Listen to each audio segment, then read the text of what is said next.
On Father's Day, my family gave me a mug that said "World's Biggest Disappointment." They all laughed. I smiled, said thanks, and cleaned the dishes. That night, I packed my bags. 2 weeks later, my wife posted, "Please, if anyone knows where he is, tell him we just want him home." The porcelain was heavy in my hands, its weight a dense, cold mockery. On Father's Day, my family gave me a mug that said, "World's Biggest Disappointment." They all laughed. A chorus of bright, brittle sounds from my wife, Sarah, her mother, Eleanor, her father, David, and her brother, Mark. It was the sound of a private joke finally made public, a punchline I had been living for a decade without ever hearing the setup. I smiled, a pathetic little upward twitch of my lips that felt like it might crack my face in two. I said, "Thanks." The word was a dry husk in my throat. Then I gathered the plates from our celebratory brunch, sticky with syrup and smeared with egg yolk, and went to the kitchen to clean the dishes. The laughter followed me, mingling with the sound of running water. That night, I packed my bags. 2 weeks later, my wife posted on every social media platform she could find, "Please, if anyone knows where he is, tell him we just want him home. Lily misses her daddy." That Father's Day brunch was the end, but it was also the culmination of 1,000 tiny cuts. It wasn't a sudden avalanche. It was the final pebble that triggers the slide you've been watching build for years. We were at our house, the one her parents had helped us with the down payment on, a fact that was never, ever forgotten. The sun streamed through the bay window in the dining room, catching the dust motes dancing in the air, making the whole scene look deceptively idyllic. My daughter, Lily, who was 7, had already given me her gift. It was a picture she had drawn of the two of us as superheroes, with capes made of construction paper glued to the back. Her handwriting, big and loopy, spelled out, "To Daddy, the best." I had it propped up against the fruit bowl, a tiny shield against the coming storm. Sarah brought out the gift-wrapped box with a flourish. "We all pitched in for this one, honey," she said, her voice dripping with a sweetness that always preceded a sting. I knew something was coming. It was in the way her brother, Mark, was already smirking into his mimosa, the way her mother, Eleanor, had that tight, predatory smile she wore when she felt she was about to witness a well-deserved humbling. My own uncle, Robert, my father's brother, was there too. He'd been passing through town and I'd insisted he stop by, a foolish attempt to inject some of my own blood, some genuine warmth, into the sterile atmosphere of my family life. He looked uncomfortable, a man adrift in a sea of passive aggression he didn't know how to navigate. I unwrapped the paper carefully, folding it into a neat square like I always did, a habit born of a childhood where things were scarce. The box was plain white cardboard. I lifted the lid. There it was, nestled in tissue paper. A big ceramic mug, the kind you need 2 hands to hold. The lettering was bold,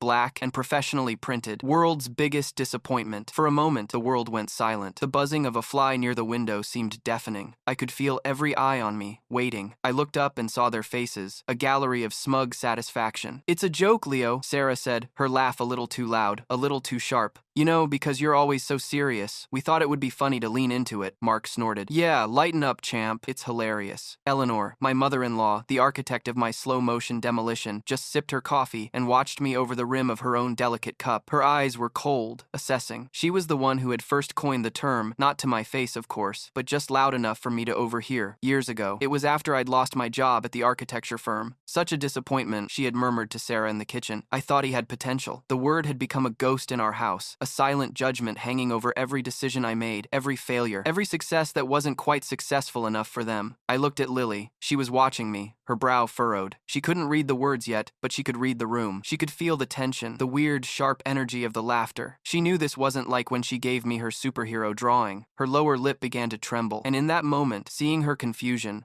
her burgeoning fear that her father was the butt of a joke she didn't understand, something inside me didn't just snap, it vaporized. It turned from a solid thing into a hot, invisible gas that filled my entire being. I forced the smile. I let the muscle memory of a decade of appeasement take over. "Thanks," I said. "It's something." I stood up, the mug still in my hand. "I'll just, get these dishes." I walked into the kitchen on legs that felt both numb and electrified. I set the mug down on the counter, gently, as if it were a bomb. I didn't want to give them the satisfaction of hearing me smash it. I turned on the water, hot enough to steam, and began to wash the plates, one by one, scrubbing away the remnants of a feast I hadn't enjoyed. I could hear them talking in the other room, the topic already shifting. My ritual humiliation complete, and therefore boring. Only Uncle Robert was silent. I knew, without looking, that he was the only one not laughing. That night, I waited until Sarah was asleep. Her breathing was a soft, even rhythm beside me. For years, that sound had been a comfort. Now it sounded like a clock ticking down to my own oblivion. I slipped out of bed and went to Lily's room. She was curled up with the stuffed bear I'd won for her at a carnival 2 years ago. Her face was so peaceful. I knelt by her bed and just watched her, memorizing the shape of her cheek, the way her hair fell across her pillow. I felt a surge of love so fierce it was physically painful, a burning in my chest. This was what mattered, protecting her. But I had failed. I had let her grow up in a house where her father was treated as a joke, a failure. What kind of lesson was that? That it was okay to be cruel as long as you called it a joke? That love was conditional on performance? I went to my closet and pulled out a duffel bag, the one I used for the gym I hadn't been to in 6 months. I packed methodically. A few pairs of jeans, some shirts, socks, underwear, my toothbrush, the superhero drawing from Lily. I folded it carefully and tucked it into the inside pocket of my jacket. I looked around the room at the life I had built, or rather, the life that had been built around me. The furniture Sarah and her mother had picked out, the framed photos of vacations I hadn't wanted to take. It didn't feel like mine. None of it did. The only thing in that whole house that felt like it belonged to me was sleeping in the next room. Before I left, I went back to the kitchen. The mug was still on the counter, a white tombstone in the moonlight filtering through the window. I picked it up. I thought about smashing it. I thought about leaving it in 1,000 pieces for Sarah to find in the morning, but that was a gesture of rage, and what I felt was something colder, something heavier. It was resolve. I took the mug with me. It was evidence. It was the beginning of my case. I walked out the front door, leaving my keys on the hall table. I didn't look back. I drove to the only place I could think of, a cheap motel off the highway about 30 miles away. I paid for a week in cash. The room smelled of stale smoke and bleach. I sat on the edge of the lumpy bed, the duffel bag at my feet, the mug on the nightstand. I stared at it. World's biggest disappointment. They had finally said it out loud, and in doing so, they had set me free. The label they had tried to brand on me was now my hall pass, my exit visa. A disappointment has no obligations. A disappointment is already a lost cause, so there's nothing left to lose. The first 2 days were a blur of sleeplessness and a strange, terrifying calm. I didn't drink. That was the first and most important rule. My sobriety was the one thing I had accomplished entirely on my own, a fragile victory I had clawed back from the brink 5 years earlier. I knew, with absolute certainty, that they would use it against me. My past was my greatest vulnerability, and they had never hesitated to pick at the scab. Every argument, every time I stood up for myself, ended with Sarah's trump card. Is this the stress talking, Leo? Or is it something else? You know you have to be careful. It was a way of invalidating everything I felt, of framing my legitimate anger as a symptom of my disease. On the third day, I called Uncle Robert. He answered on the first ring. Leo, my godson, where are you? Are you okay? I'm fine, Uncle Rob, I said, my voice hoarse. I had to leave. There was a long pause. I don't blame you, he said, his voice low and heavy with a sadness that felt like validation. I've never seen anything like it. To do that to a man, in his own home, on Father's Day, and in front of his child. He didn't need any more explanation. He had seen it. He was my witness. What they did was cruel, Leo. Not a joke. It was just plain cruel. Hearing him say it, hearing the simple, unadorned truth of it, broke something open in me. I started to cry, not loud, racking sobs, but a silent, steady stream of tears that I didn't even try to stop. I cried for the man I was when I met Sarah, full of plans and confidence. I cried for the slow, methodical erosion of that man over a decade. I cried for my daughter, who was trapped in that house with them. What do you need, son? He asked, his voice gentle. Whatever it is, I'm here. I need a lawyer, I said, the words tasting strange and foreign. A good one, a shark. That was the beginning. Uncle Robert gave me the name of a woman in the city, a divorce attorney with a reputation for being relentless. Her name was Evelyn Albright. He also offered me his spare room, no questions asked. I turned him down for the moment. I needed the anonymity of the motel. I needed to be a ghost for a little while longer, to gather my thoughts before I stepped into the light and the fight began. Before I called the lawyer, I did something else. I went to a 24-hour electronics store and bought a new laptop and a pay-as-you-go burner phone. Paranoia, maybe, but I had a feeling my digital life was not my own. At the motel, using its spotty Wi-Fi, I started digging. I tried to log into our joint bank account. My password didn't work. Password incorrect. I tried again. Blocked. My heart started to pound. I used the forgot password link, sending a reset code to my personal email, an old account I barely used but kept for just this sort of thing, an account Sarah didn't know about. I got in. The balance was lower than I expected, much lower. I started scrolling through the transaction history. Weekly cash withdrawals, $500 every Friday. For years, I did the math in my head, $26,000 a year. Over the last 4 years alone, that was over $100,000. Gone, siphoned off in neat, regular increments. I felt a cold wave of nausea, but that was just the the beginning. I logged into our joint credit card accounts. There were cards I didn't even know we had. One from a high-end department store, maxed out. Another from a boutique travel agency with charges for a resort in the Caribbean. A trip for two. The charge was from last February, when I was on a business trip to Chicago, working 14-hour days to try and secure a promotion. Sarah had told me she was going to a wellness retreat with her mother in the mountains. The charge was not from a mountain resort, it was from a beachfront hotel in Street Barts. And the second ticket wasn't for Eleanor. I knew with a sickening certainty who it was for. Mark, her brother. No, not her brother. Her smirking, arrogant brother-in-law. My smirking, arrogant brother-in-law. Mark, who was always just a little too familiar, a little too touchy with her. Mark, who looked at me with such open contempt. The joke about the mug took on a new, much darker layer of meaning. The ground fell away beneath me. I wasn't just a disappointment, I was a convenience. A walking, talking ATM machine whose purpose was to fund a life I wasn't even a part of. The narrative they had built around me. Leo the unreliable. Leo the fragile. Leo the failure. It wasn't just casual cruelty. It was a strategy. It was a smokescreen. While I was busy trying to earn their approval, trying to prove I wasn't the disappointment they said I was, they were robbing me blind. They were laughing at me, not just because they were mean, but because I was making it so easy for them. Then I found the loan applications, 3 of them, personal loans, taken out in my name over the past 2 years. My signature was on the digital dotted line, a clumsy, slightly off forgery. The funds had been deposited into our joint account, and then, within days, transferred to another account I had never seen before, an account in Sarah's name only. The total was staggering. Another $75,000 of debt hanging over my head that I didn't even know existed. I was drowning, and I hadn't even realized I was in the water. That was when I saw her post. A friend from college sent me a screenshot. It was a picture of the 3 of us, me, Sarah, and Lily, from a vacation 2 years ago. We were all smiling. It was a good day. I remembered it. We had gone hiking, and Lily had been so proud to make it to the top of the small mountain. Sarah's post was written above it. My heart is broken. My husband Leo left us 2 weeks ago without a word. We are worried sick. Lily misses her daddy more than anything. Please, if anyone knows where he is, tell him we just want him home. We love you, Leo. Please come back. The hypocrisy was so profound, so audacious, it was almost sublime. She had painted me as the villain, the unstable husband who had abandoned his family. She was curating the narrative, getting ahead of the story. The comments section was a flood of sympathy for her. Oh, Sarah, I'm so sorry. Thinking of you and Lily. What kind of man does that? I was being tried and convicted in the court of public opinion by the very person who had pushed me out the door. The post wasn't a plea. It was a threat. It was a warning. This is the story, it said. Try and tell a different one and see who they believe. I printed everything. Every bank statement, every credit card bill, every loan document. I took screenshots of the social media post and all the comments. I put it all in a folder. I picked up the world's biggest disappointment mug from the nightstand and placed it carefully back in its box. It was my Exhibit A. Then, with a stack of incriminating paper 2 inches thick, I called Evelyn Albright. Her office was on the 40th floor of a steel and glass tower downtown. The view was panoramic, a god's eye perspective of the city. Evelyn Albright was a woman in her late 50s with sharp, intelligent eyes and a no-nonsense haircut. She didn't offer condolences or platitudes. She offered me a cup of coffee and said, "Tell me everything. Start from the beginning. Don't leave anything out." I talked for 2 hours straight. I started with the mug and worked my way backward, through years of subtle digs, gaslighting, and financial control. I told her about my recovery, about how it was used as a weapon against me. Then I opened the folder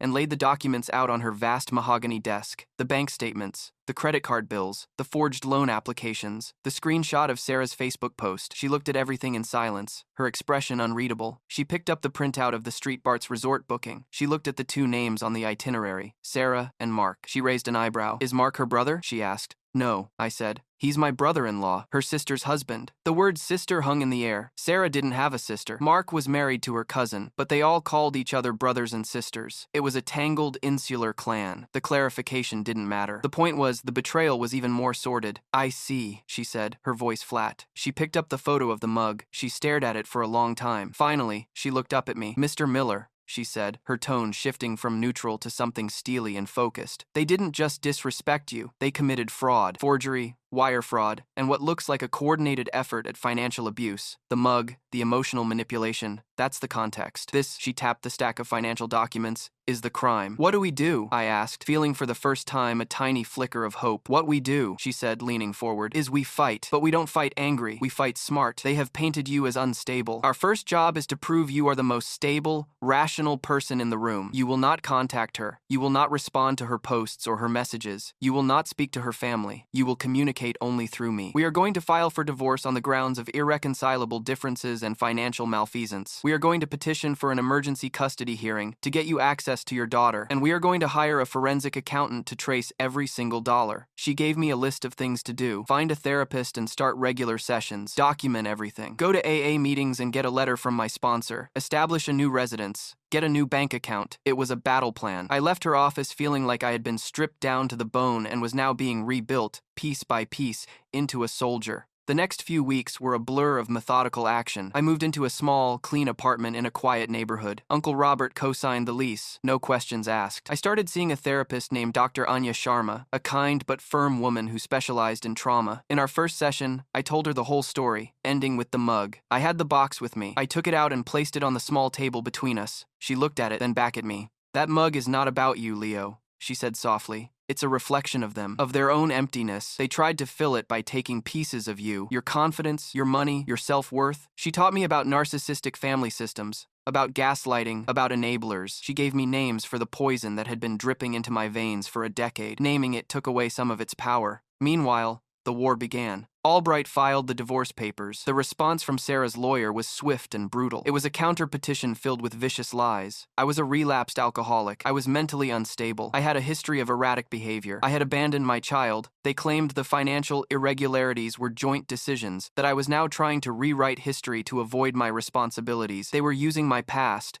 weaponizing my struggle for sobriety, just as I knew they would. They requested I be subjected to a full psychological evaluation and supervised visitation with Lily only. The character assassination was relentless. Sarah's mother, Eleanor, started calling my own extended family members, crying, telling them how worried she was, how I had just snapped. Some of them called me, full of concern that was really accusation. "Leo, what's going on? Sarah is a mess. You need to think about your daughter." They had heard only one side of the story, the one Sarah and her family were experts at telling, the story of poor, long-suffering Sarah and her troubled husband. The hardest part was Lily. Albright managed to get an emergency hearing, but the judge, faced with two completely contradictory stories, was cautious. He granted me weekend visitation, but it had to be supervised by a court-appointed monitor for the first month. The first time I saw Lily under those conditions was torture. We met at a sterile visitation center, a room with plastic toys and a bored-looking woman in the corner taking notes. Lily ran to me, wrapping her arms around my legs. "Daddy, I missed you. Mommy said you were sick." I knelt down and held her tight, breathing in the scent of her hair. "I missed you too, sweetie. So much. I wasn't sick. I just had to go away for a little while to fix some grown-up problems." Her face was serious. "Mommy cries a lot. Grandma says you're a disappointment." The word hit me like a physical blow. They were poisoning her too. They were passing the legacy of shame down to the next generation. I looked at the supervisor, who was pointedly staring at a crack in the ceiling. I took a deep breath, pushing down the rage. "Well," I said, forcing a smile for Lily, "sometimes grown-ups get things wrong. What your grandma says isn't true. You know what is true? That superhero drawing you made me. I have it with me right now. It's my favorite thing in the whole world." I pulled it from my wallet, a little creased now, and showed it to her. Her face lit up. For the next 2 hours, we played with blocks and read stories, and for a little while,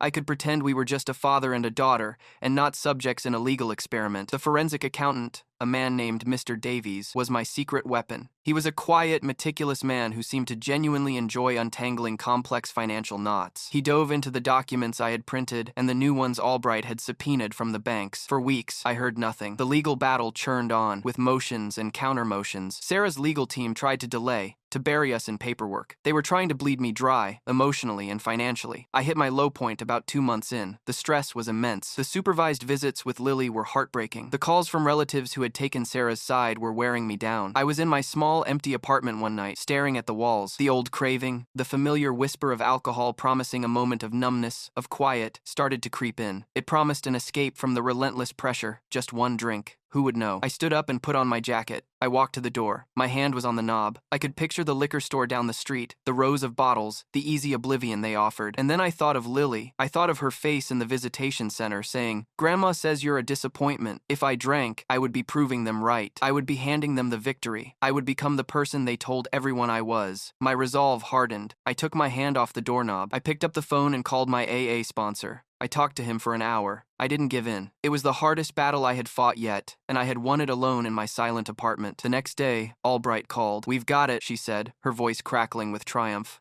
"Mr. Davies is a magician. You need to come to my office. Now." When I arrived, She and Mr. Salasay Davies were waiting for me, a fresh stack of documents on the desk. Sarah was clever, Davies began, but she was also arrogant. She used the same bank to open her secret account that you both used for your joint accounts. She probably thought it was easier. He pointed to a flowchart he had created. She would transfer the loan money or the cash withdrawals from the joint account to her secret account, but then she got sloppy. She used that secret account to pay the deposit on the Street Bart's trip. And better yet, he paused for dramatic effect, she used it to pay her lawyer's retainer. Albright took over. She paid her divorce attorney with the very money she fraudulently acquired in your name. It's the smoking gun, Leo. It directly connects the fraud to her current actions. It proves malice. It proves intent. It blows their entire narrative out of the water. But there was more. She had help, Davies said, tapping another document. It was an email, recovered from a server backup Albright had subpoenaed from their internet provider. It was from Eleanor to Sarah, dated a week after I left. It read, "He's gone. Good. Now we can finally clean this up. I've spoken to David. He'll transfer the funds to cover the mortgage for now. Just stick to the story. He's unstable. He abandoned you. Everyone will believe it. He's always been such a disappointment. It's a credible story." I stared at the email, the words blurring. A credible story. My entire identity,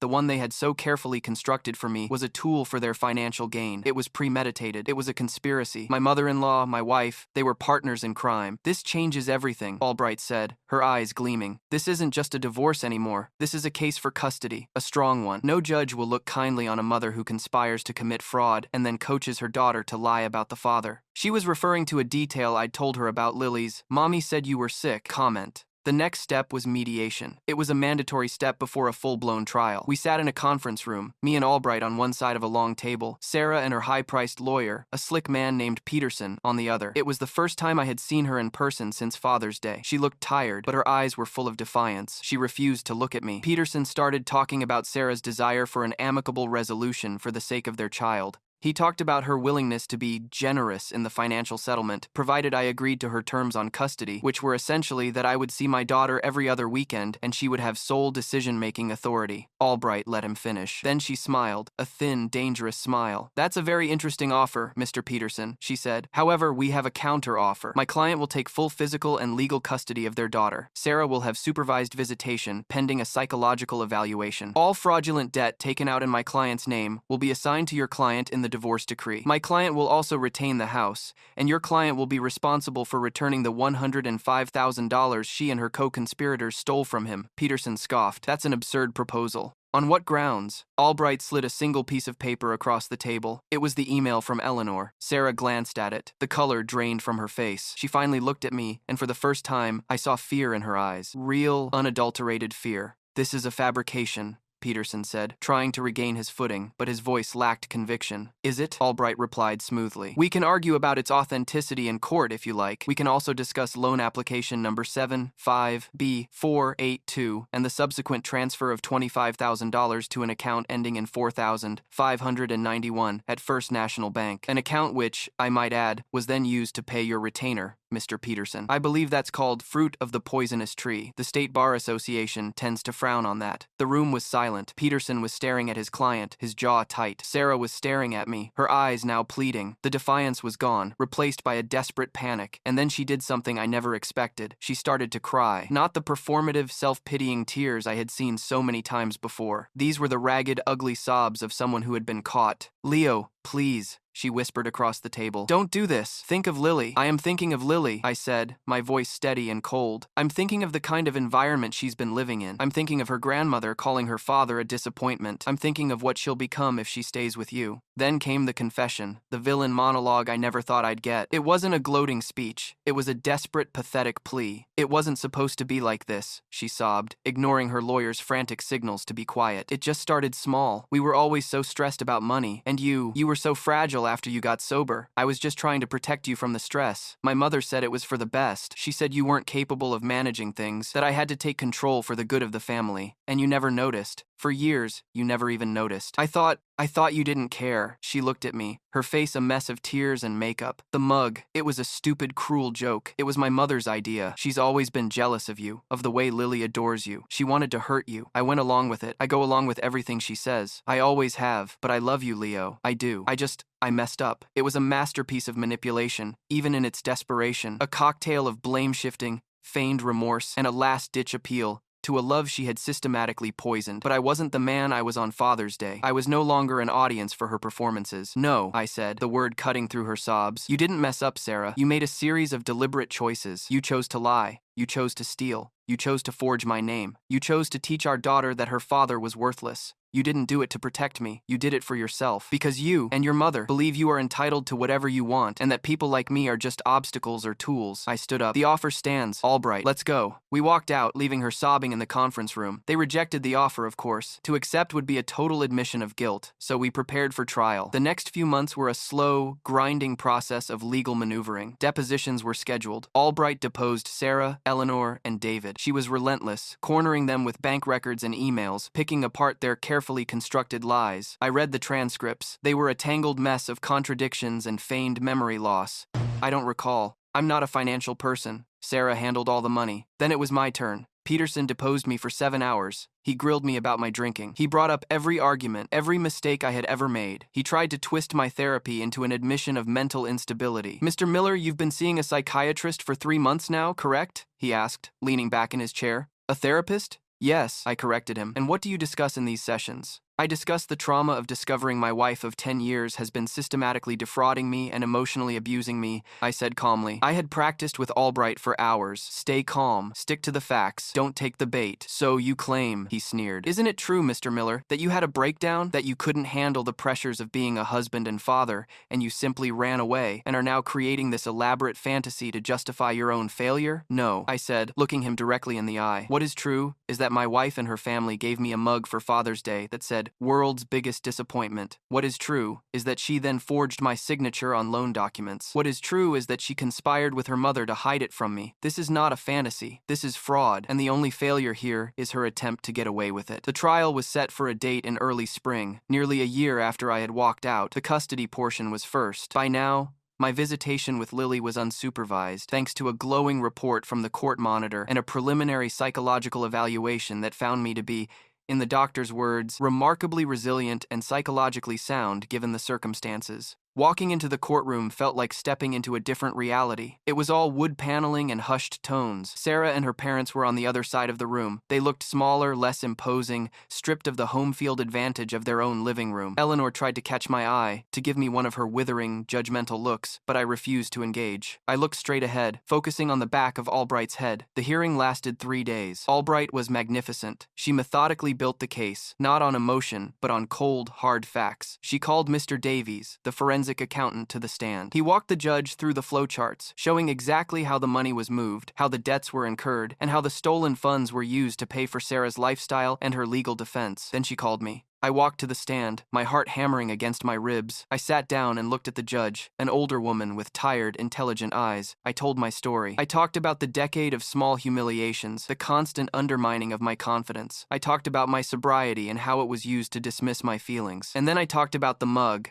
It was a joke, they said. I told the court, my voice quiet but clear. But it wasn't funny. It was the thesis statement of our marriage. It was what they believed, and what they had spent 10 years trying to make me believe about myself. And the worst part was, they were doing it in front of my daughter. They were teaching her to see me that way. Peterson's cross-examination was brutal. He came at me with everything he had. He portrayed me as a bitter, vengeful man, a dry drunk using the court to punish his wife. I just kept breathing. I remembered what my therapist, Dr. Sharma, had told me. He is not seeking the truth. He is seeking a reaction. Do not give him one. You are a rock. Let his waves crash against you. So I became a rock. I answered his questions calmly, factually. Yes, I had a problem with alcohol in the past. Yes, I was in recovery. No, I had not relapsed. No, I was not mentally unstable. The turning point came when Albright called her final witness. It was a surprise. She called Eleanor to the stand. Sarah's mother walked up, radiating smug confidence. She was going to set the record straight. Albright was gentle at first, lulling her into a false sense of security. She asked about her relationship with me. I always thought of Leo as a son, Eleanor said, dabbing at a dry eye with a tissue. I'm just heartbroken by what this has done to our family. So you were concerned about his well-being? Albright asked. Of course. Deeply. Is that why you emailed your daughter and advised her to stick to the story that he was unstable? Albright asked, her voice suddenly sharp as ice. She placed a copy of the email on the witness stand. Eleanor froze. She stared at the paper as if it were a snake.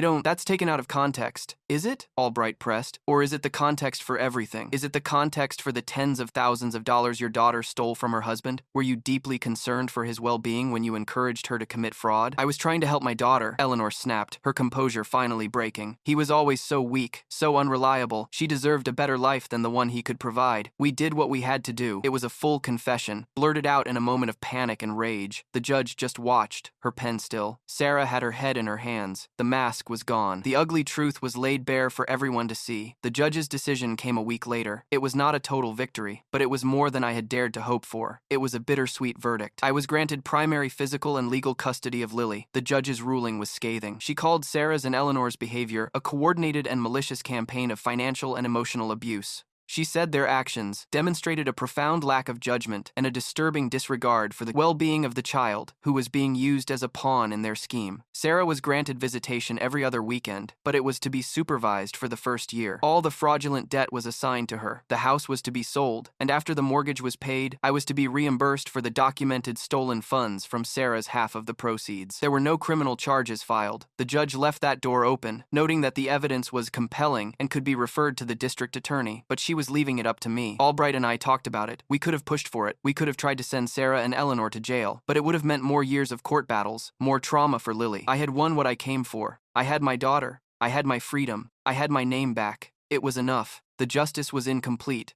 but my peace was not. The aftermath was quiet. Sarah's family, once a loud, oppressive force in my life, fell silent. The enablers, the relatives who had called to pressure me, never called again. The divorce was finalized. The house was sold. A check arrived in my new bank account. It didn't feel like a victory, just a reimbursement for a theft. It was blood money, in a way. I put it all into a trust for Lily's education. Life became a new kind of normal. It was smaller, quieter, but it was real. It was our own. Lily and I settled into our little apartment. I helped her with her homework. We cooked dinner together, often burning the garlic bread. We went to the park on weekends. I was just a dad. Not a disappointment, not a project, not a problem to be managed. Just a dad. I continued with therapy. Dr. Sharma helped me unpack the decade of trauma, to understand the subtle ways I had been conditioned to accept the unacceptable. She helped me see that my desire for a family, for love, had been used as a lever against me. You're not weak for wanting to be loved, Leo, she told me. You were just giving your love to people who were incapable of returning it. The greatest strength you've shown is learning to finally give that love to yourself and to your daughter. I established firm, permanent boundaries. I had my lawyer send cease and desist letters to every member of Sarah's family. They were not to contact me or Lily, ever. The silence from their side was deafening. They had moved on, I suppose, to find a new source of drama, a new target for their casual cruelty. About a year after the trial, on a sunny Saturday afternoon, I was cleaning out a closet and found the box. I had forgotten all about it. I opened it and looked at the mug. World's biggest disappointment. It looked so small now. So pathetic. It was just an object, a piece of ceramic with some words on it. It had no power over me anymore. It was a relic from a different life, a life that belonged to a different man. I thought about smashing it, but that still felt too emotional. Instead, I wrapped it carefully in newspaper, put it back in its box, and dropped it into a charity donation bin. Maybe someone, somewhere, would find it funny. The next day was Father's Day. I woke up to Lily crawling into my bed, hiding something behind her back. "Happy Father's Day, Daddy," she said, beaming. She handed me a piece of paper, folded in half. It was a card. On the front, she had drawn a wobbly, colorful picture of the two of us holding hands. Inside, in her now much neater 7-year-old handwriting, she had written, "To the world's best dad, I love you." I looked at the card and then at her, her face full of pure, uncomplicated love, and I felt the last of the cold, heavy weight that I had been carrying for so long finally dissolve. The scars were still there. I knew they would always be. They were a map of where I had been, but they were not who I was. I pulled her into a hug, feeling the warmth of her small body against mine. I was not a disappointment. I was a father. I was a survivor. And for the first time in a very long time, I was home.